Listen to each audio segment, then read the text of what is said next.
Africa's most successful city is burdened by the weight of its history. When white racist rule ended almost 2 decades ago, much of the city was abandoned, then taken over by squatters and criminal gangs. Now, one by one, buildings are being reclaimed and reborn. The city guy and I found an eye in that lane when we walked there the first time. Josie Adler has been at the forefront, working with residents and owners to turn around one of the most dangerous parts of the city, the high-rise suburb of Hillbrow. When we first moved in here, we were afraid even to go out at night. Even if the phone rings when you're on the street, you can't even answer it, because you knew that as soon as you answer it, someone is just going to grab it from you. Reclaiming this suburb started with the buildings, getting them back from the gangsters who'd seized control of them. Hijacked buildings are run by criminals, so they don't pay rates to the city. They have wrested ownership of the building from an owner who obviously wasn't managing his building properly, and have told people inside there, who are essentially victims, pay me less and you can stay here. But it's a total tyranny in the building. Reported crime in Hillbrow is now at a record low, only 1 or 2 minor incidents a month. Josie Adler says it's the community that's responsible. It's not police who stop crime, it's people who stop crime.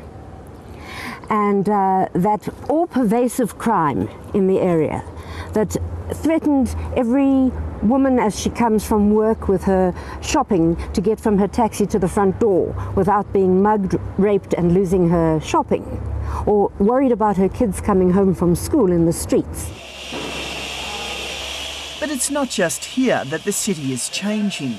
A new generation whose parents once fled is coming back, not fearful of the past or seeking to restore it, but rather to remake it. But how are we going to do away with this little element?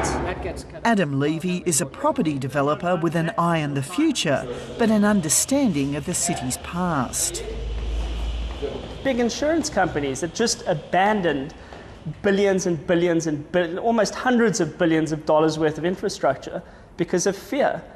And fear is the thing that still resonates amongst those people today. He's got plans for 3 city blocks, some completed, some underway. He's given up on trying to convince those who've fled it's safe to come back.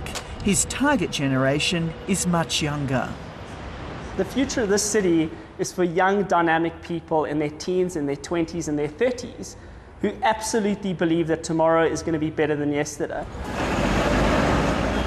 The Anstey building was built on top of the city's first department store. A few years ago, squatters and owners alike were living without water or electricity. It's not this sort of clinical London downtown where everything is to the T, or Berlin where you've got this very regulated city. It's completely unregulated, and I think in that unregulation there's a massive amount of opportunity and excitement and creativity. Now, new and old tenants live side by side. Architect Brian Mkhize is helping restore 3 apartments. To be able to actually take ownership of a space in the city and kind of steer it in a new direction and pioneer urban regeneration is something very Joburg and really, really exciting. Each weekend, a growing number of people travel into a city once considered too dangerous to visit. Good food and the promise of life outside of a suburban shopping mall is drawing them back to this recently revitalised part of the city. It's a new generation in South Africa, and people are now moving to inner city to get high quality good goods. The area is completely revived because about 3 or 4 years ago I would never even thought of coming here. So it's nice to try it out and see how it's changed. Cameron Munro began in the market business in Cape Town before opening up in Johannesburg just before Christmas. All we want to do is also allow people to take them out their comfort zones. You know, drive down to a part of the city they don't normally go to. you can't be scared. You can't allow fear to control you. And I think that's happened with a lot of the older generation, that fear's crept in. It's half a cup for me.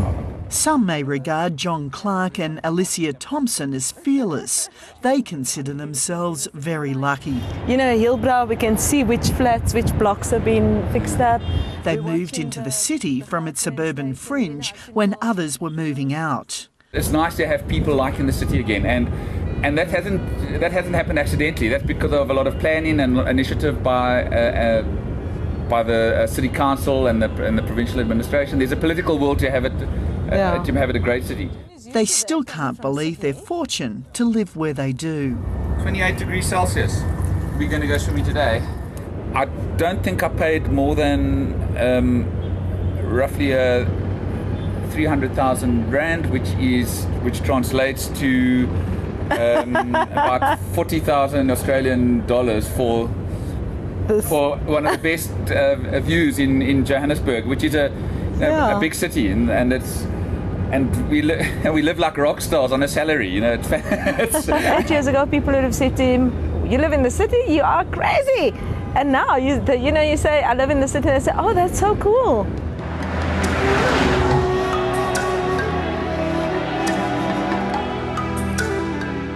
While Johannesburg's evolution continues apace, the city's biggest challenge will be finding its balance, creating a city that is comfortable for both those with money as well as the poor and middle classes who now call the city centre home. Ginny, Stein, Late Line.